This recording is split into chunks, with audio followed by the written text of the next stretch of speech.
Hai, selamat datang di Daily Talk, podcast yang akan ngebahas hal ringan, tapi juga sering banget nih diabaikan. Hari ini aku mau ngebahas tentang Kris nih, salah satu pembayaran digital yang sering banget kita temuin di meja kasir atau bahkan di abang-abang gorengan. Tapi aku nggak sendiri, aku bakalan ngebincang-bincang tentang Kris sama salah satu reporter dari Daily Prime. Halo Aska, Halo gimana nih Karin. kabarnya? Alhamdulillah baik. Kamu apa kabar? Alhamdulillah baik juga. Luar biasa. Oke, ngomong-ngomong tentang Chris ya Karin ya.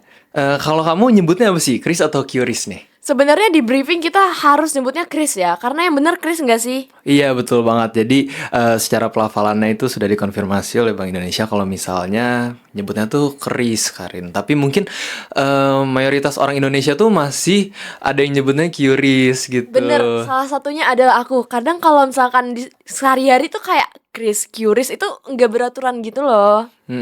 Betul banget. Oke, ngomong-ngomong tentang Kris nih Karin, eh aku tuh sebagai customer ya, Mhm. tentunya terbantu banget dengan adanya Kris ini di Indonesia karena tentunya ini bikin praktis banget. Yang mana setiap kita mau beli sesuatu gitu, kadang kita tuh eh, nggak punya uang yang pas Karin. Setuju, setuju. Kadang Iya. nggak megang uang atau nggak ada uang receh kan ya. Dan Bener, itu bener, bener. bener-bener buat pedagang tuh suatu hal yang mungkin rada menyulitkan Karin karena Hmm, mungkin saja di ketika kita datang itu kita beli dan mereka belum ada kembalian, mungkin saat itu mereka belum ada customer sebelumnya, belum ada bener, bener, pembeli bener. Baru sebelumnya.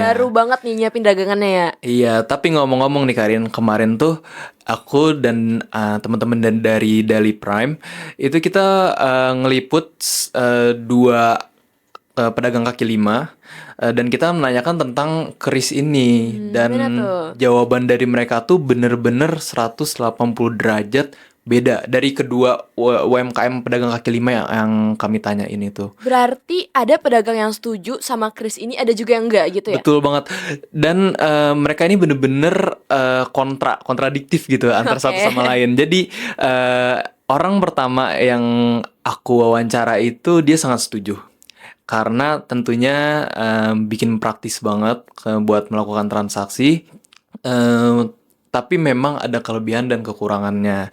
Di satu sisi si pedagang tersebut tuh bilang kalau misalnya dia juga pernah ketipu sekali. Oke, Iya, ketipu. Jadi ketipu. sesimpel beli somai atau cilok ditipu nih sama customer-nya padahal cuma 5.000. Ya nggak sih? Maksudnya kayak itu Betul recehan, banget. guys. Kayak recehan aja masih nipu gitu ya. Oke, oke.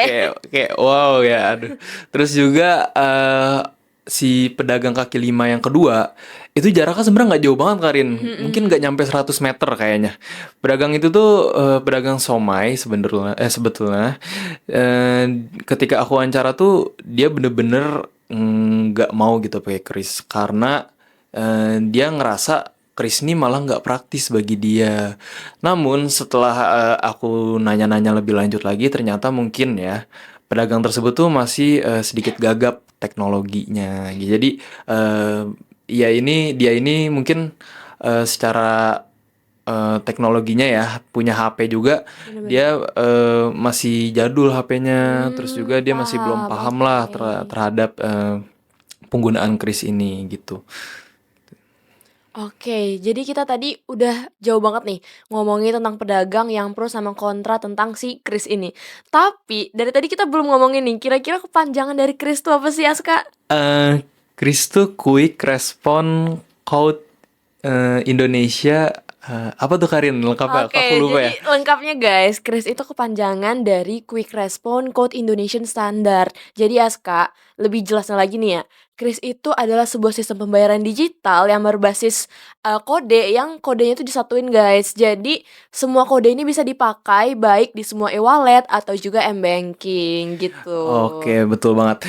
Ya, kita mungkin ngelihat kris ini suatu kemajuan ya Karin ya. Benar, kemudahan juga nggak sih? Kemudahan, namun emang di balik kemudahan itu banyak orang-orang yang masih belum nyampe nih informasinya Betul, terkait betul, tentang betul, betul, kris betul, ini. betul. Tapi ngomong-ngomong ya, kris itu mirip dengan Mastercard-nya Amerika, Karin. Oh Ini mungkin fun fact iya. aja ya.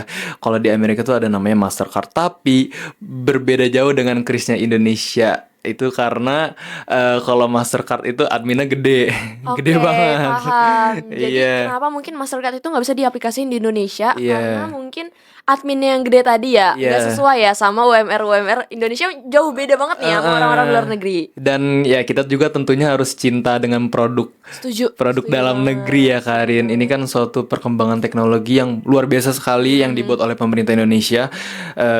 Perlu kita acungi jempol lah bahasanya Karin.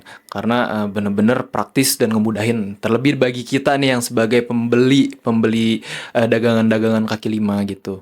Bener-bener. Tapi dari tadi kita udah ngomongin soal kemudahan Kris dan juga kekurangannya gitu ya. Tapi kira-kira ada nggak sih selain faktor-faktor tadi yang nyebabin kenapa pedagang-pedagang itu tuh nggak mau pakai kris? Oke, mungkin ada beberapa hal yang perlu kita perhatiin, Karin.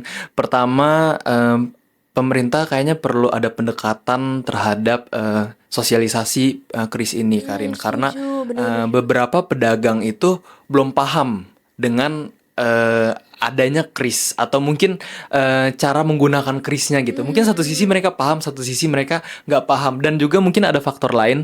Salah satunya ditipu itu, Karin, mmm, karena pedagang pertama yang aku wawancara itu dia sempat ketipu sekali. Jadi dia kayak yang sedikit khawatir gitu mhm. dengan penggunaan kris ini lagi gitu. Bener, kehilangan kepercayaan ya, dan bener Yes, banget betul aku sekali. setuju banget sih yang tentang, edukasi. Jadi kayak menurut aku nih, kalau misalkan dari pemerintah dan juga mungkin komunitas atau sesimpel kita nih sebagai pembeli, seharusnya Mm-mm. kita tuh bisa tahu kayak sesederhana ngasih tahu ke penjualnya gimana caranya pakai kris, atau juga kita sesimpel kayak kita nggak usah maksa kalau misalkan dia nggak punya Mm. kris, ya kita bisa pakai cara yang lain gitu, Setuju, bener nggak sih? setuju. Mungkin pesan dari aku ya Karin, mungkin dari kita sebagai Gen Z ya Karin, yang Mhm. sebagai customer dan pembeli yang umum menggunakan kris, mungkin pesan dari aku tuh kita lebih bijak lagi menggunakan kris. Betul, betul, betul. Aku juga setuju sih sebagai, Mm-mm. generasi yang udah melek digital kita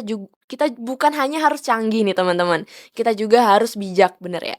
Bener banget, karena kris ini bukan sekedar aja kita sekedar bikin kita nyaman, tapi juga tentunya membuat hidup jadi lebih praktis Setuju. begitu. Oke, kayaknya, udah cukup nih bincang-bincang kita soal Kris nih. Makasih banyak Aska, apa ya, makasih banyak udah mau ngeluangin waktunya sebagai seorang reporter yang pastinya sibuk banget nih. Iya, sama-sama Karin. Nggak kok, nggak terlalu sibuk, kita santai aja Oke, gitu. oke, Iya. oke. Oke, makasih banyak udah mau dengerin episode kali ini. Kalau kalian punya pengalaman serupa, boleh banget nih ceritain pengalaman kalian di kolom komentar di bawah atau di DM akun official kita ya. Sampai jumpa di episode Daily Talk selanjutnya. Bye! Jadi gimana nih Aska? Gimana Eh, tanggapannya soal Unibakun? Mbak Puan,